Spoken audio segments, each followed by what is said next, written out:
మీ చిన్ ఇలా కనిపిస్తుందా? మీ బెల్లీ ఇలా కనిపిస్తుందా? మీ ఆర్మ్స్ ఇలా ఉన్నాయా? అయితే ఇది ఓవర్ వెయిట్ వల్ల కాదు, హై కార్టిసోల్ వల్ల. ఈ కార్టిసోల్ అనేది స్ట్రెస్ హార్మోన్.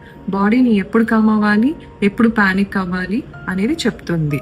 సో బేసిక్గా చాలా మందికి తెలియంది ఏంటంటే, కార్టిసోల్ డౌన్ అవ్వాలి అంటే బ్లడ్ ఫ్లో ఫ్రీ అవ్వాలి. బ్లడ్ ఫ్లో ఫ్రీ అవ్వటానికి బ్లడ్ వెజల్స్ ఓపెన్ అవ్వాలి.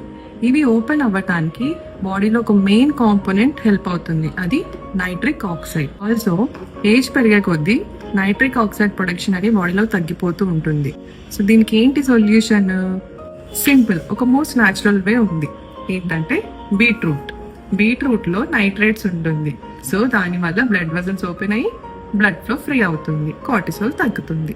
So nervous system calm down అవుతుంది. ఓకే, సో ఇలాంటి టిప్స్ ఇంకా తెలుసుకోవాలి అంటే నన్ను ఫాలో చేయండి అండ్ ఈ రీల్ అందరికీ షేర్ చేయండి. ఓకేనా? Thank you.